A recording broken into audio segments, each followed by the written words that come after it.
নমস্কার, my English book এমইবিতে সকলকে স্বাগত।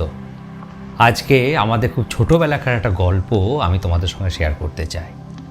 আজকে অবনীন্দ্রনাথ ঠাকুরের ক্ষীরের পুতুল গল্পটি আমি পাঠ করব। তো চলো শুরু করি আজকের গল্প, ক্ষীরের পুতুল। এক রাজার দুই রানী, দুয়ো আর সুয়ো। রাজবাড়িতে সুয়োরানীর বড় আদর, বড় যত্ন। সুয়োরানী 7 মহল বাড়িতে থাকেন। 700 দাসী তাঁর সেবা করে, পা ধোয়ায়, আলতা পরায়, চুল বাঁধে। 7 মালঞ্চের 7 সাজি ফুল, সেই ফুলে সুয়োরানী মালা গাঁথেন। 7 সিন্ধুক ভরা 7 রাজার ধন মানিকের গহনা, সেই গহনা অঙ্গে পরেন। সুয়োরানী রাজার প্রাণ, আর দুয়ো রানী বড় রানী। তার বড় অনাদর, বড় অযত্ন। রাজা 20 নয়নে দেখেন। একখানি ঘর দিয়েছেন ভাঙাচোরা, এক দাসী দিয়েছেন বোবা কালা, পরতে দিয়েছেন জীর্ণ শাড়ি, শুতে দিয়েছেন ছেঁড়া কাঁথা। দুয়ো রানীর ঘরে রাজা একটি দিন আসেন, একবার বসেন, একটি কথা কয়ে উঠে যান।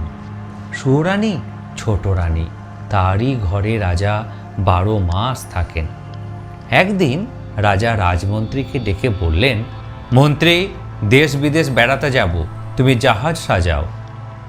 রাজার আজ্ঞায় রাজমন্ত্রী জাহাজ সাজাতে গেলেন।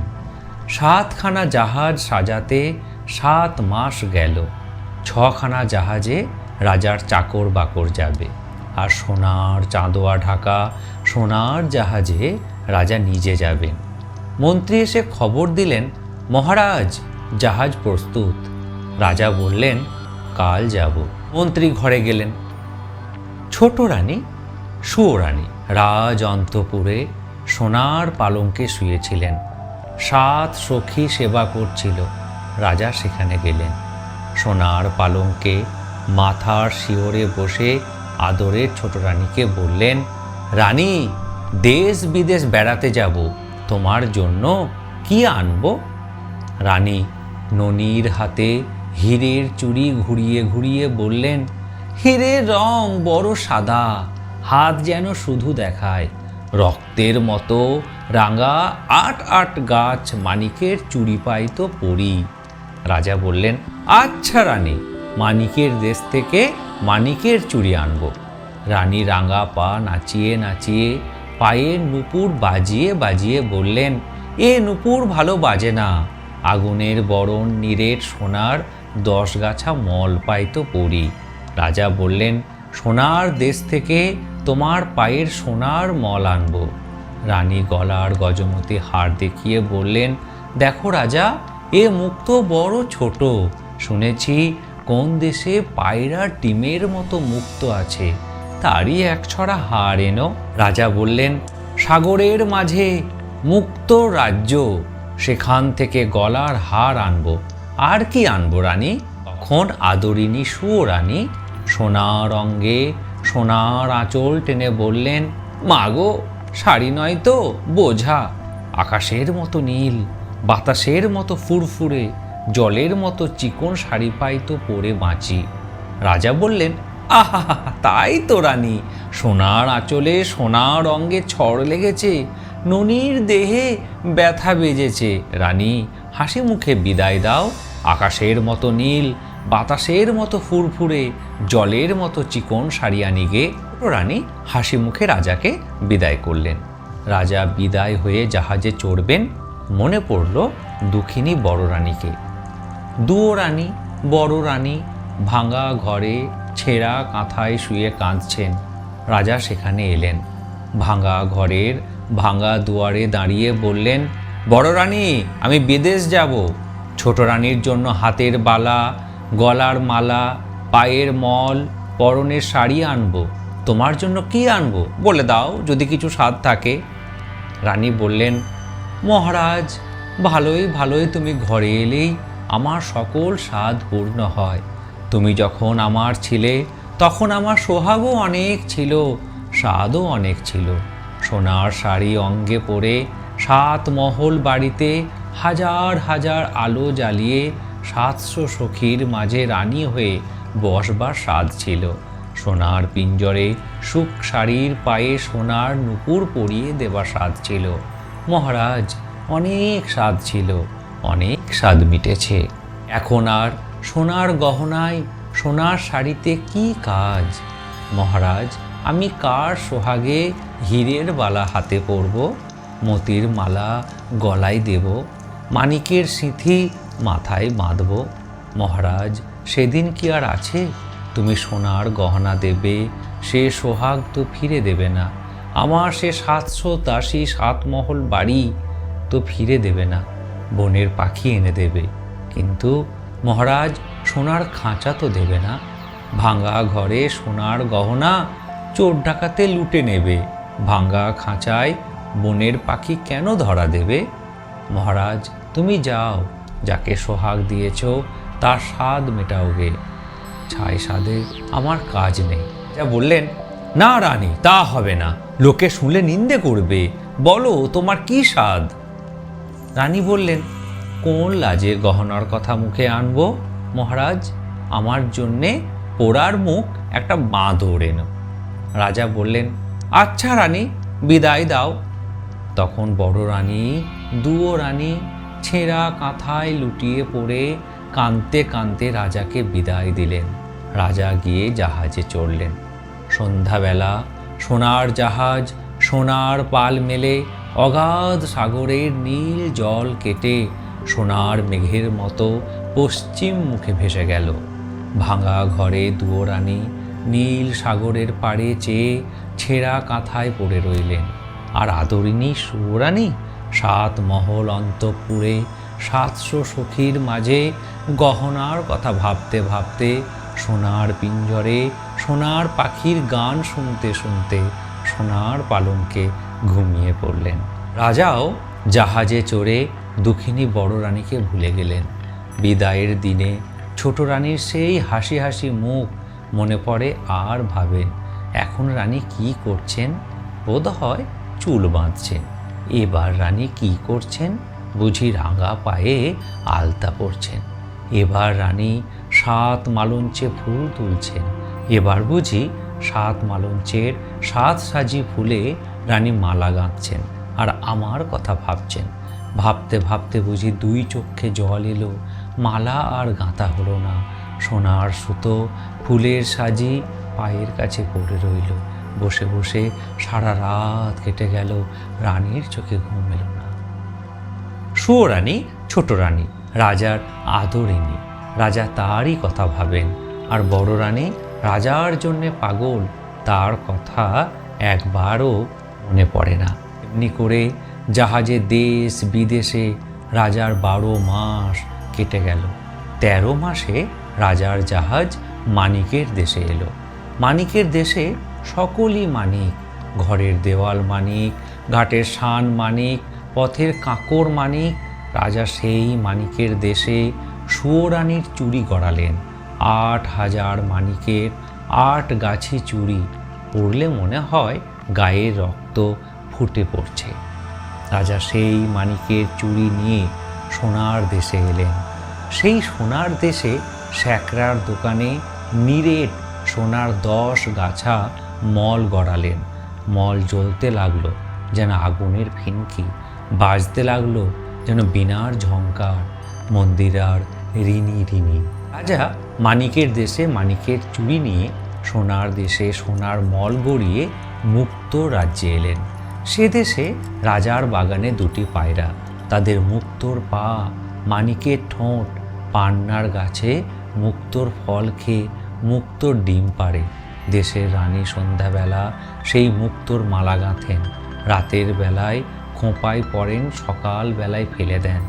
দাসীরা সেই বাসি মুক্তোর হার 1 জাহাজ রূপো নিয়ে বাজারে বেচে আসে। রাজা 1 জাহাজ রূপো দিয়ে সুয়োরানীর গলায় দিতে সেই মুক্তোর 1 ছড়া হার কিনলেন। তারপর মানিকের চুড়ি নিয়ে সোনার দেশে সোনার মল গড়িয়ে মুক্তোর রাজ্যে মুক্তোর হার গাঁথিয়ে 6 মাস পরে রাজা এক দেশে এলেন। সে দেশে রাজকন্যের উপবনে নীল মানিকের গাছে নীল গুটি পোকা নীলকান্ত মণির পাতা খেয়ে জলের মতো চিকন, বাতাসের মতো ফুরফুরে, আকাশের মতো নীল রেশমের গুঁটি বাঁধে। রাজার মেয়ে সারা রাত ছাদে বসে আকাশের সঙ্গে রং মিলিয়ে সেই নীল রেশমি শাড়ি বোনেন। একখানি শাড়ি বুনতে 6 মাস যায়। রাজকন্যে একটি দিন সেই আকাশের মতো নীল, বাতাসের মতো ফুরফুরে, জলের মতো চিকন শাড়ি পরে শিবের মন্দিরে মহাদেব নীলকণ্ঠের পুজো করেন। ঘরে এসে শাড়ি ছেড়ে দেন। দাসীরা যার কাছে 7 জাহাজ সোনা পায় তার কাছে শাড়ি বেচে। রাজা 7 জাহাজ সোনা দিয়ে আদরিণী সুয়োরানীর শখের শাড়ি কিনলেন। তারপর আর 6 মাসে রাজা 7খানা জাহাজ 7 সমুদ্র 13 নদী পার হয়ে ছোট রানীর মানিকের চুড়ি, সোনার মল, মুক্তোর মালা, সাধের শাড়ি নিয়ে দেশে এলো। তখন রাজার মনে পড়ল বড় রানী বাঁদর চেয়েছেন।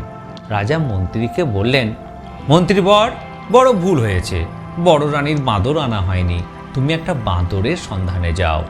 রাজমন্ত্রী একটা বাঁদরের সন্ধানে চলে গেলেন। আর রাজা শ্বেত হস্তি চড়ে লোকারণ্য রাজপথ দিয়ে ছোট রানীর স্বাদের গহনা শখের শাড়ি নিয়ে অন্তঃপুরে চলে গেলেন। ছোট রানী 7 মহল বাড়ির 7 তলার উপরে সোনার আয়না সামনে রেখে সোনার কাঁকুয়ে চুল চিরে, সোনার কাঁটা সোনার দড়ি দিয়ে খোঁপা বেঁধে সোনার চেয়ারিতে সিঁদুর নিয়ে ভুরুর মাঝে টিপ পড়ছেন। কাজল লতায় কাজল পেরে চোখের পাতায় কাজল পড়ছেন। রাঙা পায়ে আলতা দিচ্ছেন। সখীরা ফুলের থালা নিয়ে পানের বাটা নিয়ে রাজরানী ছোট রানীর সেবা করছে। রাজা সেখানে এলেন। স্ফটিকের সিংহাসনে রানীর পাশে বসে বললেন, এই নাও রানী, মানিকের দেশে মানিকের ঘাট, মানিকের বাট, সেখান থেকে হাতে চুড়ি এনেছি। সোনার দেশে সোনার ধুলো, সোনার বালি, সেখান থেকে পায়ের মল এনেছি। মুক্তোর রাজ্যে মুক্তোর পা, মানিকের ঠোঁট, 2টি পাখি মুক্তোর ডিম পাড়ে। দেশের রানী সেই মুক্তোর হার গাঁথেন, রাতের বেলায় খোঁপায় পড়েন, ভোরের বেলায় ফেলে দেন। রানী, তোমার জন্যে সেই মুক্তোর হার এনেছি। রানী, এক দেশে রাজার মেয়ে 1 খি রেশমে 7 খি সুতো কেটে নিশুতি রাতে ছাদে বসে 6টি মাসে একখানি শাড়ি বোনেন, একদিন পরে পুজো করেন, ঘরে এসে ছেড়ে দেন। রানী, আমি সেই রাজার মেয়ে দেশ থেকে 7 জাহাজ সোনা দিয়ে রাজকন্যার হাতে বোনা শাড়ি এনেছি। তুমি একবার চেয়ে দেখো, পৃথিবী খুঁজে গায়ের গহনা পরনের শাড়ি আনলুম, একবার পরে দেখো। রানী তখন 2 হাতে 8 গাছা চুড়ি পরলেন। মানিকের চুড়ি রানীর হাতে ঢিলে হলো, হাতের চুড়ি কাঁধে উঠল। রানী তখন 2 পায়ে 10 গাছা মল পরলেন।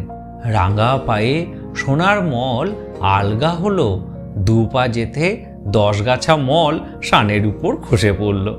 রানী মুখ ভার করে মুক্তোর হার গলায় পরলেন। মুক্তোর দেশে মুক্তোর হার রানীর গলায় খাটো হলো। হার পরতে গলার মাস কেটে গেল। রানী ব্যথা পেলেন।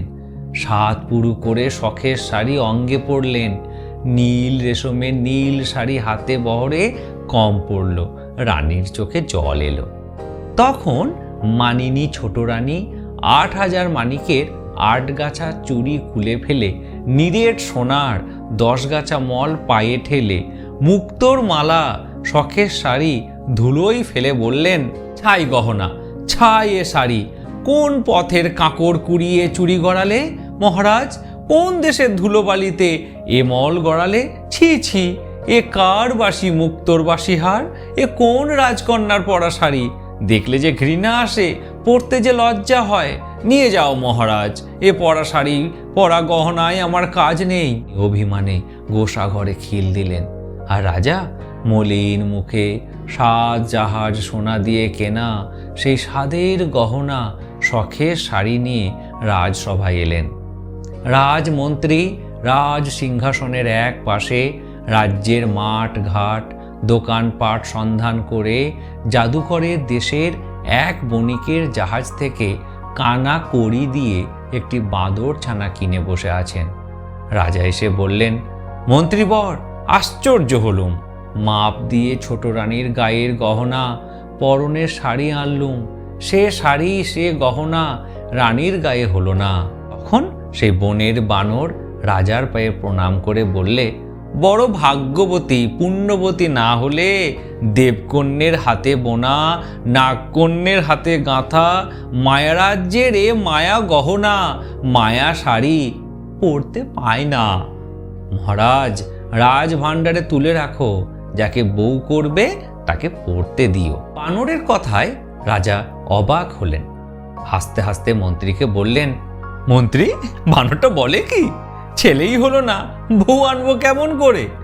মন্ত্রী, তুমি শ্যাকরার দোকানে ছোট রানীর নতুন গহনা গড়তে দাওগে, তাঁতির তাঁতে রানীর শাড়ি বুনতে দাওগে। এ গহনা এ শাড়ি রাজভাণ্ডারে তুলে রাখো, যদি বউ ঘরে আনি তাকে পরতে দেব।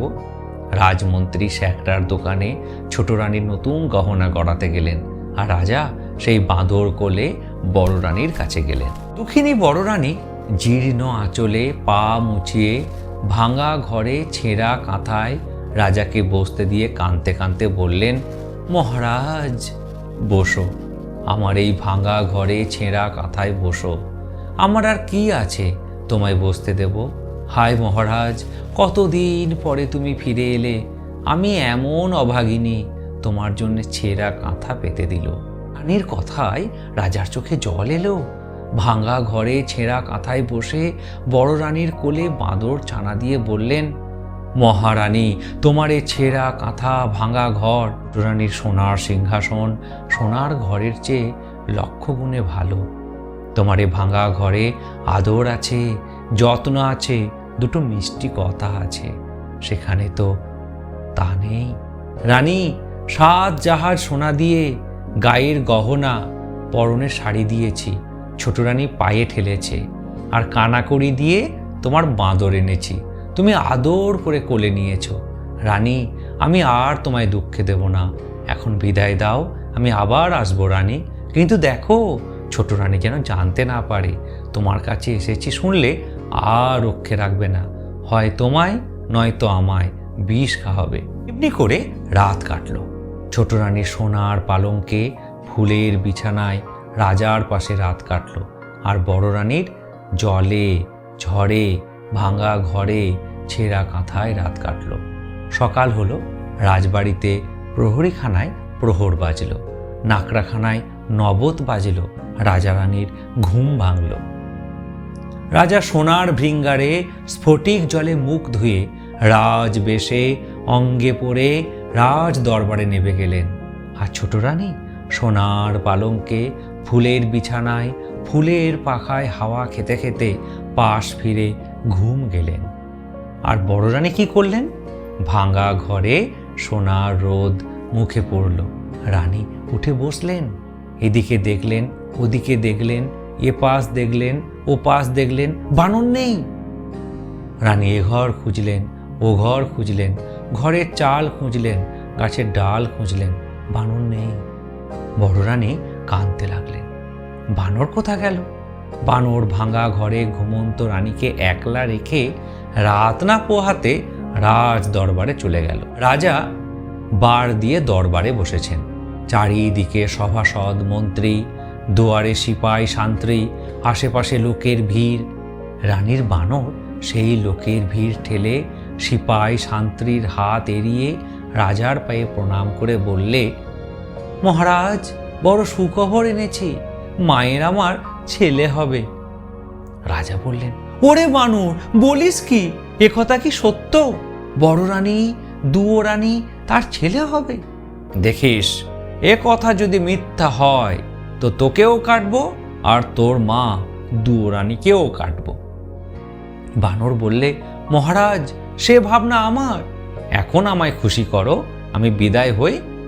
রাজা গলার গজমতি হার খুলে দিয়ে বানরকে বিদায় করলেন। বানর নাচতে নাচতে ভাঙা ঘরে দুয়োরানী পড়ে পড়ে কাঁদছেন সেখানে গেল। দুয়োরানীর চোখের জল, গায়ের ধুলো মুছিয়ে বানর বললে, এই দেখ মা, তোর জন্য কি এনেছি। তুই রাজা আর রানী, গলায় দিতে হার পাস নে, কাঠের মালা কিনে পরিস, এই মুক্তোর মালা পর। রানী বানরের হাতে গজমতি হার দেখে বললেন, এই হার তুই কোথা পেলি? এই যে রাজার গলার গজমতি হার। যখন রানী ছিলুম রাজার জন্যে গেঁথেছিলুম, তুই হে হার কোথা পেলি? বল বানর, রাজা কি এ হার ফেলে দিয়েছেন? রাজপথে কি কুড়িয়ে পেলি? বানর বললে, না মা, কুড়িয়ে পাইনি। তোর হাতে গাঁথা রাজার গলার গজমতি হার কুড়িয়ে কি পাওয়া যায়? রানী বললেন, তবে কি রাজার ঘরে চুরি করলি? বানর বললে, ছি ছি মা, চুরি করতে আছে? রাজাকে সুখবর দিয়েছি, তাই রাজা হার দিয়ে খুশি করেছেন। রানী বললেন, ওরে বাছা, তুই যে দুঃখীর সন্তান, বনের বানর, ভাঙা ঘরে দুঃখিনীর কোলে শুয়ে রাজাকে দিতে কি সুখের সন্ধান পেলি যে রাত না পোহাতে রাজবাড়িতে ছুটে গেলি? বানর বললে, মা, আমি স্বপ্ন পেয়েছি, আমার যেন ভাই হয়েছে, তোর কোলে খোকা হয়েছে, সেই খোকা যেন রাজ সিংহাসনে রাজা হয়েছে, তাই ছুটে রাজাকে খবর দিলুম। রাজা মহাশয় মায়ের খোকা হবে, তাই তো রাজা খুশি হয়ে গলার হার খুলে দিলেন। রানী বললেন, ওরে রাজা আজ শুনলেন ছেলে হবে, কাল শুনবেন মিছে কথা।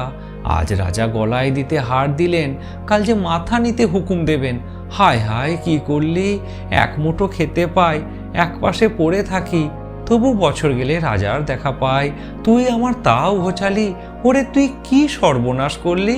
মিছে খবর কেন রটালি? এ জঞ্জাল কেন ঘটালি? বানর বললে, মা, তোর ভয় কি? ভাবিস কেন? এ 10 মাস চুপ করে থাক, সবাই জানুক বড় রানীর ছেলে হবে। তারপর রাজা যখন ছেলে দেখবেন, তখন তোর কোলে সোনার চাঁদ ছেলে দেব, তুই রাজাকে দেখাস। এখন চল, বেলা হলো, খিদে পেয়েছে। রানী বললেন, চল বাছা চল, বাটি পুড়ে জল রেখেছি, গাছের ফল এনেছি, খাবি চল। রানী ভাঙা পিড়েই বানরকে খাওয়াতে বসলেন, আর রাজা ছোট রানীর ঘরে গেলেন। ছোট রানী কুস্বপ্ন দেখে জেগে উঠে সোনার পালঙ্কে বসে বসে ভাবছেন। এমন সময় রাজা এসে খবর দিলেন, আরে শুনেছ ছোট রানী, বড় রানী ছেলে হবে। বড় ভাবনা ছিল, রাজ সিংহাসন কাকে দেব, এতদিনে ভাবনা ঘুচল। যদি ছেলে হয় তাকে রাজা করব, আর যদি মেয়ে হয় তবে তার বিয়ে দিয়ে জামাইকে রাজ্য দেব। রানী বড় ভাবনা ছিল, এতদিনে নিশ্চিন্ত হলুম। রানী বললেন, পারি নে বাপু, আপনার জ্বালায় বাঁচি নে, পরের ভাবনা। রাজা বললেন, সে কি রানী, এমন সুখের দিনে এমন কথা বলতে হয়? রাজপুত্র কোলে পাবো, রাজ সিংহাসনে রাজা করব, এ কথা শুনে মুখ ভার করে?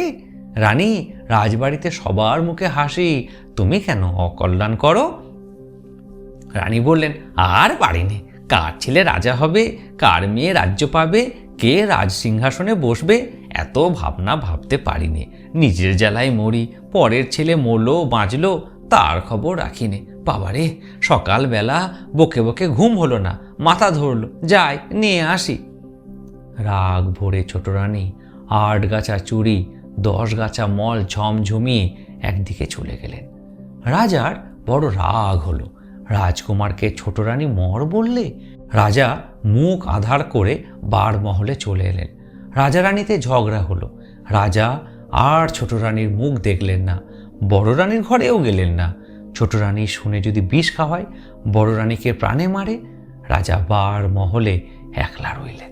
1 মাস গেল, 2 মাস গেল, 2 মাস গিয়ে 3 মাস গেল। রাজা রানীর ভাব হলো না। ঝগড়ায় ঝগড়ায় 4 মাস কাটল। 5 মাসে দুয়োরানীর পোষা বানর রাজার সঙ্গে দেখা করলে। রাজা বললেন, কি হে বানর, খবর কি?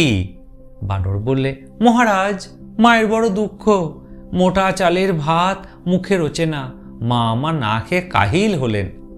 রাজা বললেন, এ কথা তো আমি জানি নে। মন্ত্রীবর, যাও এক্ষুনি সরু চালের ভাত 50 ব্যঞ্জন সোনার থালে সোনার বাটিতে বড় রানীকে পাঠিয়ে দাও। আজ থেকে আমি যা খাই বড় রানীও তাই খাবেন। যাও মন্ত্রী, বানরকে 1000 মোহর দিয়ে বিদায় করো। মন্ত্রী বানরকে বিদায় করে রান্নাঘরে গেলেন, আর রানীর বানর মোহরের তোড়া নিয়ে রানীর কাছে এলো। রানী বললেন, আজ আবার কোথায় ছিলি? এতখানি বেলা হলো, নাইতে পেলুম না। রাঁধবো কখন, খাবো কখন? বানর বললে, মা, আর তোকে রাঁধতে হবে না। রাজবাড়ি থেকে সোনার থালায় সোনার বাটিতে সরু চালের ভাত 50 ব্যঞ্জন আসবে, তাড়াতাড়ি নিয়ে আয়। নাইতে গেলেন। বানর 1 মুঠো মোহর নিয়ে বাজারে গেল। 16 থান মোহরে 16 জন ঘরামি নিলে, 16 গাড়ি খড় নিলে, 1600 বাঁশ নিলে। সেই 1600 বাঁশ দিয়ে 16 গাড়ি খড় দিয়ে 16 জন ঘরামি খাটিয়ে চক্ষের নিমেষে দুয়োরানির বানর ভাঙা ঘর নতুন করলে। শোবার ঘরে নতুন কাঁথা পাতলে, খাবার ঘরে নতুন পিঁড়ি পাতলে। রাজবাড়ির 16 বামুনের রানীর ভাত নিয়ে এলো। 16 মোহর বিদায় পেলে। দুয়োরানি নিয়ে এলেন। এসে দেখলেন ঘর নতুন, ঘরের চাল নতুন, চালের খড় নতুন, মেঝেই নতুন কাঁথা, আলনায় নতুন শাড়ি। রানী অবাক হলেন। বানরকে বললেন, বাছা, ভাঙা ঘর দেখে ঘাটে গেলুম, এসে দেখি নতুন ঘর, কেমন করে হলো? বানর বলল, মা, রাজামশাই মোহর দিয়েছেন, সেই মোহরে ভাঙা ঘর নতুন করেছি, ছেঁড়া কাঁথা নতুন করেছি, নতুন পিঁড়ে পেতেছি। তুই সোনার থালে গরম ভাত, সোনার বাটিতে তপ্ত দুধ খাবি, চল। রানী খেতে বসলেন। কতদিন পরে সোনার থালায় ভাত খেলেন, সোনার ঘটিতে মুখ ধুলেন, সোনার বাটায় পান খেলেন, তবু মনে সুখ পেলেন না। রানী রাজভোগ খান আর ভাবেন, আজ রাজা সোনার থালে ভাত পাঠালেন, কাল হয়তো মশানে নিয়ে মাথা কাটাবেন। এমনি করে ভয়ে ভয়ে 1 মাস, 2 মাস, 3 মাস গেল। বড় রানীর নতুন ঘর পুরানো হলো, ঘরের চাল ফুটো হলো, চালের খড় উবে গেল। বানর রাজার সঙ্গে দেখা করলে। রাজা বললেন, কি বানর, কি মনে করে? বানর বললে, মহারাজ, ভয়ে কব না নির্ভয়ে কব? রাজা বললেন, নির্ভয়ে কও। বানর বললে, মহারাজ, ভাঙা ঘরে মা আমার বড় দুঃখ পান। ঘরের দুয়ার ফাটা, চালে খড় নেই, শীতের হিম ঘরে আসে। মা আমার গায়ে দিতে নেপ পান না, আগুন জ্বালাতে কাঠ পান না, সারা রাত শীতে কাঁপেন। রাজা বললেন, তাই তো, তাই তো, এ কথা বলতে হয়। বানর, তোর মাকে রাজবাড়িতে নিয়ে আয়, আমি মহল সাজাতে বলি। বানর বললে, মহারাজ, মাকে আনতে ভয় হয়, ছোট রানী বিষ খাওয়াবে। রাজা বললেন, সে ভয় নেই, নতুন মহলে রানীকে রাখবো, মহল ঘিরে গড় কাটাবো, গড়ের দুয়ারে পাহারা বসাবো, ছোট রানী আসতে পাবে না। সে মহলে বড় রানী থাকবেন, বড় রানীর বোবা কালা দাই থাকবে, আর বড় রানীর পোষা ছেলে তুই থাকবি। বানর বললে, মহারাজ, যাই তবে, মাকে আনি। রাজা বললেন, যাও মন্ত্রী, মহল সাজাও গে। মন্ত্রী লক্ষ লক্ষ লোক লাগিয়ে একদিনে বড় রানী নতুন মহল সাজালেন। দুয়ো রানী ভাঙা ঘর ছেড়ে, ছেঁড়া কাঁথা ছেড়ে, সোনার শাড়ি পরে নতুন মহলে এলেন। সোনার পালঙ্কে বসলেন, সোনার থালে ভাত খেলেন, দিন দুঃখীকে দান দিলেন। রাজ্যে জয় জয় হলো। রাগে ছোট রানীর সর্বাঙ্গ জ্বলে উঠল। ডাকিনী, ব্রাহ্মণী ছোট রানীর মনের কথা, প্রাণের বন্ধু। ছোট রানী বলে পাঠালেন, মনের কথাকে আসতে বল, কথা আছে। রানী ডেকেছেন। ডাকিনী বুড়ি তাড়াতাড়ি চলে এলো। রানী বললেন, এসো ভাই, মনের কথা, কেমন আছো, কাছে বসো। ডাকিনী ব্রাহ্মণী ছোট রানীর পাশে বসে বললেন, কেন ভাই, ডেকেছে কেন? মুখখানি ভার ভার, চোখের কোণে জল, হয়েছে কি? রানী বললেন, হয়েছে আমার মাথার মুন্ডু। সতীন আবার ঘরে ঢুকেছে, সে সোনার শাড়ি পরেছে, নতুন মহল পেয়েছে, রাজার প্রেয়সী রানী হয়েছে। কারিনী দুয়োরানী এতদিনে সুয়োরানীর রানী হয়ে রাজমহল জুড়ে বসেছে। বামুন সই দেখে অঙ্গ জ্বলে গেল। আমায় বিষ দিয়ে খেয়ে মরি, সতীনের এ আদর প্রাণ সয় না। ব্রাহ্মণী বললে, ছি ছি সই, ও কথা কি মুখে আনে? কোন দুঃখে বিষ খাবে? দুয়োরানী আজ রানী হয়েছে, কাল ভিখারিনী হবে। তুমি যেমন সুরানী তেমনি থাকবে। সুরানী বললেন, না ভাই, বাঁচতে আর স্বাদ নাই। আজ বাদে কাল দুয়োরানীর ছেলে হবে, সে ছেলে রাজা হবে। লোকে বলবে, আহা, দুয়োরানী রত্নগর্ভা, রাজার মা হলো। আর দেখো না, পোড়ামুখী সুয়োরানী, মহারাজার সুয়োরানী হলো, তবু রাজার কোলে দিতে ছেলে পেলে না। ছি ছি, অমন অবাগের মুখ দেখে না, নাম করলে সারাদিন উপোস যায়। ভাই, এ গঞ্জানা প্রাণে সবে না, তুই বিষ দে, হয় আমি খাই, নয়তো সতীনকে খাওয়াই। ব্রাহ্মণী বললে, চুপ কর রানী, কে কোন দিকে শুনতে পাবে? ভাবনা কি, চুপি চুপি বিষ এনে দেবো, দুয়োরানীকে খেতে দিও। এখন বিদায় দাও, বিষের সন্ধানে যাই।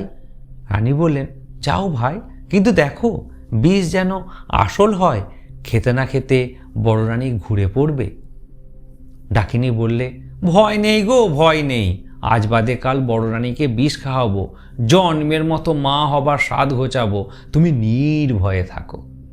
ডাকিনী বিষের সন্ধানে গেল।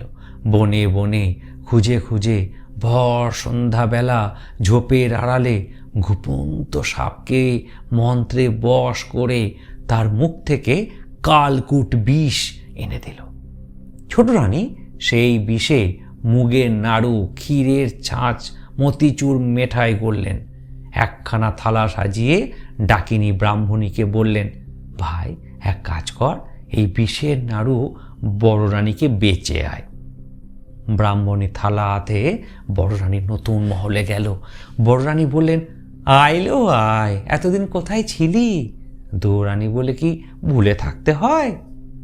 ডাকিনী বললে, সে কি গো, তোমাদের খাই, তোমাদের পড়ি, তোমাদের কি ভুলতে পারি? এই দেখো, তোমার জন্য যতন করে মুগের নাড়ু, ক্ষীরের ছাঁচ, মতিচুর মেঠাই এনেছি। রানী দেখলেন পুরী ব্রাহ্মণী বড় যত্ন করে থালা সাজিয়ে সামগ্রী এনেছে। খুশি হয়ে তার দু হাতে দু মুঠো মোহর দিয়ে বিদায় করলেন। ব্রাহ্মণী হাসতে হাসতে চলে গেল। রানী ক্ষীরের ছাঁচ ভেঙে খেলেন, জিভে স্বাদ গেল। মুগের নাড়ু মুখে দিলেন, গলা কাঠ হলো। মতিচুর মেঠাই খেলেন, বুক যেন জ্বলে গেল। বানরকে ডেকে বললেন, ব্রাহ্মণী আমায় কি খাওয়ালে? গা কেমন করছে, বুঝি আর বাঁচব না। বানর বললে, চল মা, খাটে শুবি, অসুখ সারবে। রানী উঠে দাঁড়ালেন। সাপের বিষ মাথায় উঠল। রানী চোখে আঁধার দেখলেন, মাথা টলে গেল। সোনার প্রতিমা শানের উপর ঘুরে পড়লেন। বানর রানীর মাথা কোলে নিলে, হাত ধরে নাড়ি দেখলে, চোখের পাতা খুলে চোখ দেখলে, রানী অজ্ঞান, অসাড়। বানর সোনার প্রতিমা বড় রানীকে সোনার খাটে শুইয়ে দিয়ে ওষুধের সন্ধানে বনে ছুটে গেল। বন থেকে কে জানে কি লতা পাতা, কোন গাছের কি শিকড় এনে নতুন শিলে বেটে বড় রানীকে খাওয়াতে লাগলো। রাজবাড়িতে খবর গেল বড় রানী বিষ খেয়েছেন। রাজা উঠতে পড়তে রানীর মহলে এলেন। রাজমন্ত্রী ছুটতে ছুটতে সঙ্গে এলেন। রাজবৈদ্য মন্ত্র আওড়াতে আওড়াতে তারপর এলেন। তারপর রাজার লোক লস্কর, দাসী বাঁধি যে যেখানে ছিল হাজির হলো। বানর বললে, মহারাজ, এত লোক কেন এনেছ? আমি মাকে ওষুধ দিয়েছি, মা আমার ভালো আছেন, একটু ঘুমোতে দাও। এত লোককে যেতে পারো। রাজা বিষের নাড়ু পরখ করিয়ে রাজবৈদ্যকে বিদায় করলেন। রাজ্যের ভার দিয়ে রাজমন্ত্রীকে বিদায় করলেন। বড় রানীর মহলে নিজে রইলেন। 3 দিন 3 রাত বড় রানী অজ্ঞান। 4 দিনে জ্ঞান হলো। বড় রানী চোখ মেলে চাইলেন। বানর রাজাকে সে খবর দিলে, মহারাজ, বড় রানী সেরে উঠেছেন, তোমার একটি রাজ চক্রবর্তী ছেলে হয়েছে। রাজা বানরকে হীরের হাড় খুলে দিয়ে বললেন, চলো বানর, বড় রানীকে আর বড় রানী ছেলেকে দেখে আসি। বানর বললে, মহারাজ, গণনা করেছি, ছেলের মুখ এখন দেখলে তোমার চক্ষু অন্ধ হবে। ছেলের বিয়ে হলে মুখ দেখো। এখন বড় রানীকে দেখে এসো, ছোট রানী কি দুর্দশা করেছে। রাজা দেখলেন বিষের জ্বালায় বড় রানীর সোনার অঙ্গ কালি হয়ে গেছে। রানী পাতাখানার মতো পড়ে আছেন, রানীকে আর চেনা যায় না। রাজা রাজবাড়িতে এসে ছোট রানীকে প্রহরীখানায় বন্ধ করলেন। তার ডাকিনী বুড়িকে মাথা মুড়িয়ে ঘোল ঢেলে উল্টো গাধায় চড়িয়ে দেশের বার করে দিলেন। তারপর হুকুম দিলেন, মন্ত্রীবর, আজ বড় শুভ দিন। এতদিন পরে রাজ চক্রবর্তী ছেলে পেয়েছি। তুমি পথে পথে আলো জ্বালাও, ঘরে ঘরে বাজি পোড়াও, দিন দুঃখী ডেকে রাজ ভাণ্ডার লুটিয়ে দাও, রাজ্যে যেন একটিও ভিখারি না থাকে। মন্ত্রী রাজার আজ্ঞায় নগরের পথে পথে আলো দিলেন, ঘরে ঘরে বাজি পোড়ালেন, দিন দুঃখীকে রাজ ভাণ্ডার লুটিয়ে দিলেন। রাজ্যে জয় জয়কার হলো। এমনি করে নিত্য নতুন আমোদে দেবতার মন্দিরে পুজো দিয়ে মা কালীর পায়ে বলি দিয়ে দেখতে দেখতে 10 বৎসর কেটে গেল। রাজা বানরকে ডেকে বললেন, 10 বৎসর তো পূর্ণ হলো, এখন ছেলে দেখাও। বানর বললে, মহারাজ, আগে ছেলের বউ ঠিক করো, তারপর তার বিয়ে দাও, তারপর মুখ দেখো। এখন ছেলে দেখলে অন্ধ হবে। রাজা বানরের কথায় দেশ বিদেশে ভেট পাঠালেন। কত দেশের কত রাজকন্যা সন্ধান এলো, একটিও রাজার মনে ধরল না। শেষে পাটলি দেশের রাজার ভেট সোনার কৌটায় সোনার প্রতিমা রাজকন্যার ছবি নিয়ে এলো। কন্যা রঙের বরণ কাঁচা সোনা, জোড়া ভুরু, বাঁকা ধনু, দুটি চোখ টানা টানা, দুটি ঠোঁট হাসি হাসি, এলিয়ে দিলে মাথার কেশ পায়ে পড়ে। রাজার সেই কন্যা পছন্দ হল। বানরকে ডেকে বললেন, ছেলের বউ ঠিক করেছি, কাল শুভ দিনে শুভ লগ্নে বিয়ে দিতে যাব। বানর বললে, মহারাজ, কাল সন্ধ্যাবেলা বেহারা দিয়ে বরের পালকি মায়ের দুয়ারে পাঠিয়ে দিও, বরকে নিয়ে বিদায় দিতে যাব। রাজা বললেন, দেখো বাপু, 10 বৎসর তোমার কথা শুনেছি, কাল ছেলে না দেখালে অনর্থ করব। বানর বললে, মহারাজ, সে ভাবনা নেই, তুমি বেহাই বাড়ি চলে যাও, আমরা কাল বর নিয়ে যাব। রাজা পাছে রানীর ছেলেকে দেখে ফেলেন, পাছে চক্ষু অন্ধ হয়, সেই ভয়ে তাড়াতাড়ি বেহাই বাড়ি চলে গেলেন। আর বানর নতুন মহলে বড় রানীর কাছে গেল। বড় রানী ছেলের বিয়ে শুনে অবধি পড়ে পড়ে কাঁদছেন আর ভাবছেন, ছেলে কোথা পাবো, এ রাজাকে কি ছলে ভোলাবো। বানর এসে বললে, মা গো মা, ওঠ, ছেলের জোর আন, মাথার টোপর আন, ক্ষীরের ছেলে গড়ে দে, বর সাজিয়ে বিয়ে দিয়ে আনি। রানী বললেন, বাছারে, প্রাণে কি তোর ভয় নেই? কোন সাহসে ক্ষীরের পুতুল বর সাজিয়ে বিয়ে দিতে যাবি? রাজাকে কি ছলে ভোলাবি? বাছা, কাজ নেই, ছল করে রাজার প্রেয়সী হলুম, সেই পাপে সতীন বিষ খাওয়ালে, ভাগ্যে ভাগ্যে বেঁচে উঠেছি, আবার কোন সাহসে রাজার সঙ্গে ছল করব? বাছা, ক্ষান্ত দে, কেন আর পাপের বোঝা বাড়াস? তুই রাজাকে ডেকে আন, আমি সব কথা খুলে বলি। বানর বললে, রাজাকে পাবো কোথা? 2 দিনের পথ কোণের বাড়ি, রাজা সেখানে গেছেন, তুই কথা রাখ, ক্ষীরের বর গড়ে দে, রাজা পথ চেয়ে আছেন, কখন বর আসবে, বর না এলে বড় অপমান। মা, তুই ভাবিস নে, ক্ষীরের পুতুল বিয়ে দিতে পাঠালি, যদি ষষ্ঠীর কৃপা হয় তবে ষষ্ঠী দাস শেঠের বাছা কোলে পাবি। রানী বানরের ভরসায় বুক বেঁধে মনের মতো ক্ষীরের ছেলে গড়লেন। তাকে চেলির জোর পরালেন, সোনার টোপর পরালেন, জরির জুতো পায়ে দিলেন। বানর চুপি চুপি ক্ষীরের বর পালকিতে তুলে রঙিন ঢাকা নামিয়ে দিলে বরের কেবল 2খানি ছোট পা, 2 পাটি জরির জুতো দেখা যেতে লাগলো। 16 জন কাহার বরের পালকি কাঁধে তুললে বানর মাথায় পাগড়ি, কোমরে চাদর বেঁধে, নিশেন উড়িয়ে, ঢাক বাজিয়ে, আলো জ্বালিয়ে ক্ষীরের পুতুলের বিয়ে দিতে গেল। রানী আধারপুরে একলা বসে বিপদভঞ্জন বিঘ্নহরণকে ডাকতে লাগলেন। এদিকে বর নিয়ে 16 কাহার, মশাল নিয়ে মশালধারী, ঢাক ঢোল নিয়ে ঢাকি ঢুলি, ঘোড়ায় চড়ে বরযাত্রী সারা রাত বাঁশি বাজিয়ে, আলো জ্বালিয়ে, ঘোড়া হাঁকিয়ে দিগনগরে এসে পড়ল। দিগনগরে দিঘির ধারে ভোর হলো, মশাল পুড়ে পুড়ে নিভে গেল, ঘোড়া ছুটে ছুটে বেদম হলো, কাহার পালকি বয়ে হয়রান হলো। ঢাক পিটে পিটে ঢাকির হাতে খিল ধরল।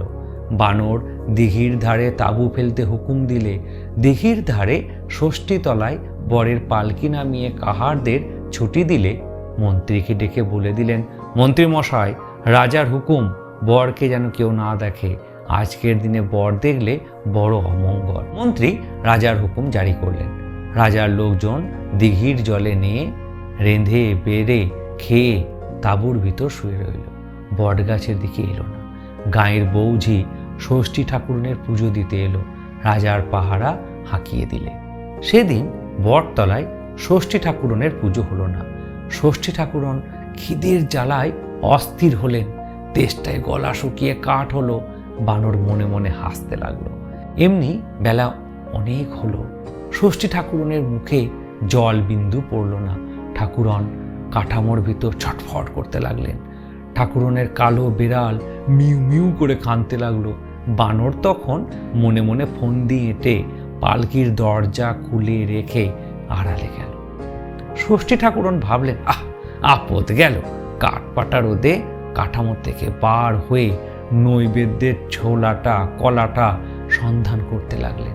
খুঁজতে খুঁজতে দেখেন পালকির ভিতর ক্ষীরের পুতুল। ঠাকুরন আর লোভ সামলাতে পারলেন না।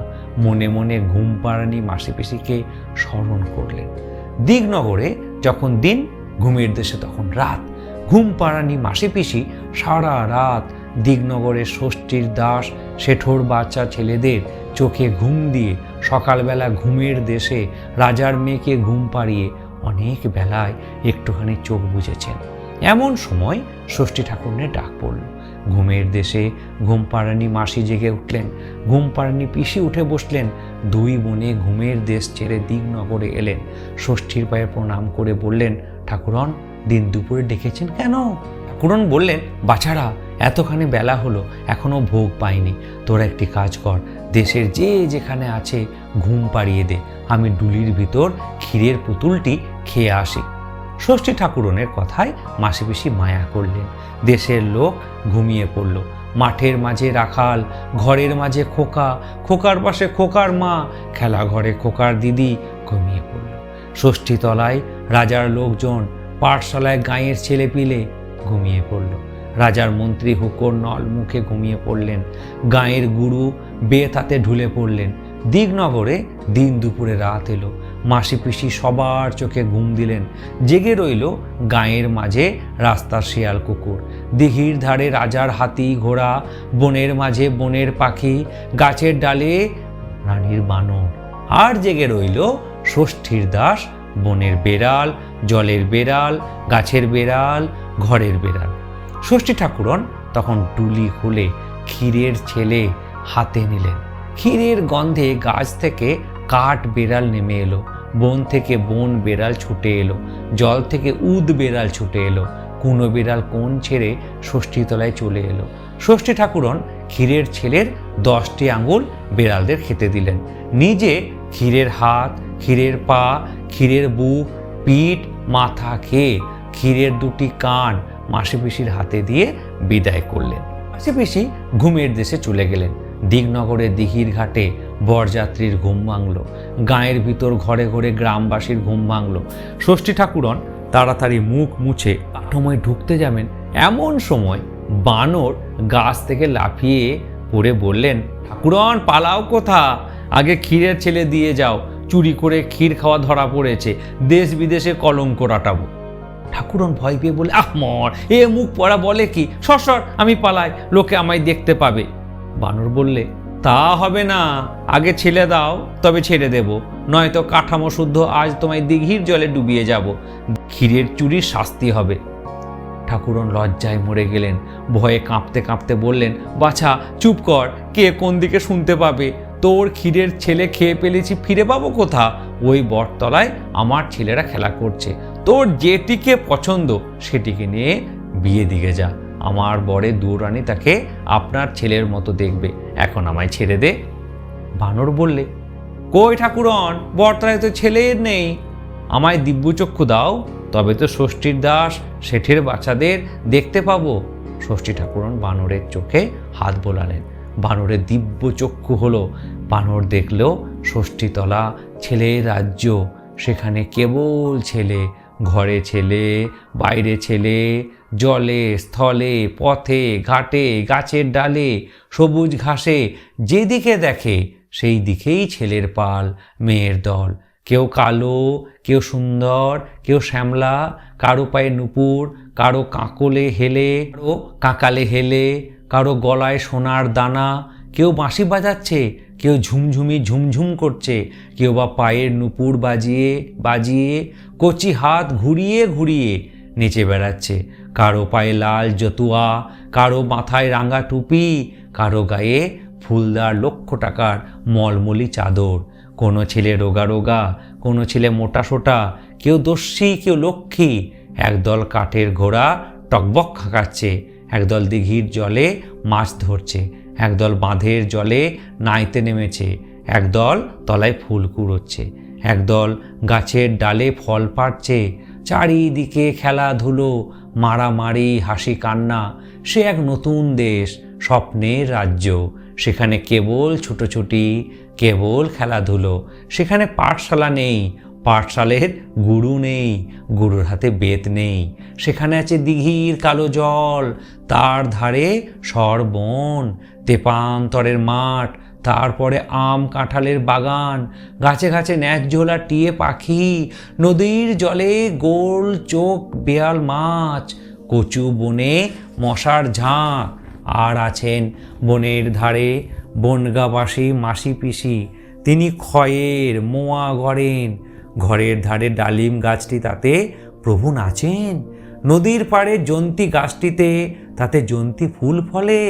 সেখানে নীল ঘোড়া মাঠে মাঠে চড়ে বেড়াচ্ছে। গৌড় দেশের সোনার ময়ূর পথে ঘাটে গড়াগড়ি যাচ্ছে। ছেলেরা সেই নীল ঘোড়া নিয়ে, সেই সোনার ময়ূর দিয়ে ঘোড়া সাজিয়ে, ঢাক মৃদং ঝাঁঝর বাজিয়ে, ডুলি চাপিয়ে কমলাপুলির দেশে পুটুরানির বিয়ে দিতে যাচ্ছে। বানর কমলাপুলির দেশে গেল। সে টিয়া পাখির দেশ, সেখানে কেবল ঝাঁকে ঝাঁকে টিয়ে পাখি। তারা দাঁড়ে বসে ধান খোঁটে, গাছে বসে কেঁচমেচ করে, আর সে দেশের ছেলেদের নিয়ে খেলা করে। সেখানে লোকেরা গাই বলদে চাষ করে, হিরে দিয়ে দাঁত ঘষে। সে এক নতুন দেশ, সেখানে নিমেষে সকাল, পলকে সন্ধ্যা হয়। সে দেশের কাণ্ডই এক, ঝুরঝুরে বালির মাঝে চিকচিকে জল, তারই ধারে এক পাল ছেলে দোলায় চেপে 6 পণ কড়ি গুনতে গুনতে মাছ ধরতে এসেছে। এ মাছের কাটা ফুটেছে কারোর, কারোর চাঁদ মুখে রোদ পড়েছে। জেলেদের ছেলে জাল মুড়ি দিয়ে ঘুম দিচ্ছে। এমন সময় টাপুর টুপুর বৃষ্টি এলো, নদীতে বান এলো। অমনি সেই ছেলের পাল, সেই কাঠের দোলা, সেই 6 পণ কড়ি ফেলে কোন পাড়ায় কোন ঘরের কোণে ফিরে গেল। পথের মাঝে তাদের মাছগুলো চিলে কেড়ে নিলে, কোলা ব্যাঙে ছিপগুলো টেনে নিলে। খোকাবাবুরা ক্ষেপ্ত হয়ে ঘরে এলেন, মা তপ্ত দুধ জুড়িয়ে খেতে দিলেন। আর সেই চিকচিকে জলের ধারে ঝুরঝুরে বালির চরে শিব ঠাকুর এসে নৌকো বাঁধলেন। তার সঙ্গে 3 কন্যে। এক কন্যে রাঁধলেন বাড়লেন, এক কন্যে খেলেন, আর এক কন্যে না পেয়ে বাপের বাড়ি গেলেন। বানর তার সঙ্গে বাপের বাড়ির দেশে গেল। সেখানে জলের ঘাটে মেয়েগুলি নাইতে এসেছে, কালো কালো চুলগুলি ঝাড়তে লেগেছে। ঘাটের দুপাশে রুই কাতলা ভেসে উঠল। তার একটি গুরু ঠাকুর নিলেন, আর একটি নায়ে ভরা দিয়ে টিয়ে আসছিল সে নিলে। তাই দেখে ভোঁদর টিয়েকে এক হাতে নিয়ে আর মাছকে এক হাতে নিয়ে নাচতে আরম্ভ করলে। ঘরের দুয়ারে খোকার মা খোকাবাবুকে নাচিয়ে নাচিয়ে বললেন, ওরে ভোঁদর ফিরে যা, খোকার নাচন দেখে যা। বানর দেখলে ছেলেটি বড় সুন্দর, যেন সোনার চাঁদ। তাড়াতাড়ি ছেলেটিকে কেড়ে নিলে। অমনি ষষ্ঠীতলার সেই স্বপ্নের দেশ কোথায় মিলিয়ে গেল। ন্যায্যলা টিয়ে পাখি আকাশ সবুজ করে কোন দেশে উড়ে গেল। শিব ঠাকুরের নৌকো কোন দেশে ভেসে গেল। ঘাটের মেয়েরা ডুরে শাড়ি ঘুরিয়ে পড়ে চলে গেল। ষষ্ঠীর দেশে কোনো বেড়াল কোমর বেঁধে শাশুড়ি ভোলাতে উড়কি ধানের মুড়কি নিয়ে চারমিন সে কাহার নিয়ে চার মাগি দাসী সঙ্গে আম কাঁঠালের বাগান দিয়ে পুটুরানীকে শ্বশুর বাড়ি নিয়ে যেতে যেতে আমতলার অন্ধকারে মিশে গেল। তেঁতুল গাছের ভোদরগুলো নাচতে নাচতে পাতার সঙ্গে মিলিয়ে গেল। দেশটা যেন মাটির নিচে ডুবে গেল। বানর দেখলে, কোথায় ষষ্ঠী ঠাকুরন, কোথায় কে? বটতলায় দিঘির ধারে ছেলে কোলে একলা দাঁড়িয়ে আছে। তখন বানর লোকজন ডেকে সেই সোনার চাঁদ ছেলেটিকে পালকি চড়িয়ে আলো জ্বালিয়ে বাদ্যি বাজিয়ে সন্ধ্যাবেলা দিগনগর ছেড়ে গেল। এদিকে পাটলি দেশে বিয়াই বাড়ি বসে বসে রাজা ভাবছেন, বানর এখনো এলো না, আমার সঙ্গে ছল করলে রাজ্যে গিয়ে মাথা কাটবো। বিয়ের কনেটি ভাবছে, না জানি বর দেখতে কেমন। কনের মা বাপ ভাবছে, আহা, বুকের বাছা পর হয়ে কার ঘরে চলে যাবে। রাজবাড়ির চাকরদাসীরা ভাবছে, কাজ কখন সারা হবে, ছাদে উঠে বর দেখব। এমন সময় গুরু গুরু ঢোল বাজিয়ে, পোঁ পোঁ বাঁশি বাজিয়ে, টকবক ঘোড়া হাঁকিয়ে, ঝকমক আলো জ্বালিয়ে বানর বর নিয়ে এলো। রাজা ছেলেকে হাত ধরে সভায় বসলেন। কনের বাপ বিয়ের সভায় মেয়ের হাত জামাইয়ের হাতে সঁপে দিলেন। পাড়া পড়শি বরকে বরণ করলে। দাস দাসী শাঁখ বাজালে, উলু দিলে বরকনের বিয়ে হলো। রাজা ছেলেকে বিয়ে দিয়ে তারপর দিন বউ ছেলে নিয়ে বাঁশি বাজিয়ে ঘোড়া হাঁকিয়ে বানরের সঙ্গে দেশে ফিরলেন। পাটলি দেশে রাজার বাড়ি এক রাত্রে শূন্য হয়ে গেল। মা বাপের কোলের মেয়ে পরের ঘরে চলে গেল। এদিকে রাজার দেশে বড় রানী দুদিন দু রাত কেঁদে কেঁদে ভেবে ভেবে ভোরবেলা ঘুমিয়ে ঘুমিয়ে স্বপ্ন দেখছেন। ষষ্ঠী ঠাকুরন বলছেন, রানী ওঠ, চেয়ে দেখ, তোর কোলের বাছা ঘরে এলো। রানী ঘুম ভেঙে উঠে বসলেন। দুয়ারে শুনলেন দাসীরা ডাকছে, ওটো গো রানী, ওটো, পাটের শাড়ি পরো, বউ বেটা বরণ করো গে। রানী পাটের শাড়ি পরে বাইরে এলেন। এসে দেখলেন সত্যিই রাজা বউ বেটা এনেছেন। হাসি মুখে বর কনেকে কোলে নিলেন। ষষ্ঠীর বরে দুঃখের দিনের ক্ষীরের ছেলের কথা মনে রইল না। ভাবলেন, ছেলের জন্য ভেবে ভেবে ক্ষীরের ছেলে স্বপ্ন দেখেছি। রাজা এসে ছেলেকে রাজ্য যৌতুক দিলেন। সেই রাজ্যে বানরকে মন্ত্রী করে দিলেন। তার ছেলের বউকে মায়া রাজ্যে সেই 8,000 মানিকের 8 গাছি চুড়ি, 10 ভরি সোনার সেই 10 গছা মল পরিয়ে দিলেন। কন্যের হাতে মানিকের চুড়ি যেন রক্ত ফুটে পড়ল। পায়ে মল রিনিঝিনি বাজতে লাগলো, ঝিকিমিকি জ্বলতে লাগলো। হিংসেই ছোট রানী বুক ফেটে মরে গেল। এই হচ্ছে আজকের গল্প ক্ষীরের পুতুল। সো কেমন লাগলো এই গল্প অতি অবশ্যই কমেন্টস করবে, এবং যারা এই চ্যানেলটিকে এখনও সাবস্ক্রাইব করেননি অতি অবশ্যই সাবস্ক্রাইব করবেন এবং বেল আইকনটিকে অবশ্যই প্রেস করবেন সমস্ত নোটিফিকেশন পাওয়ার জন্য। Thank you.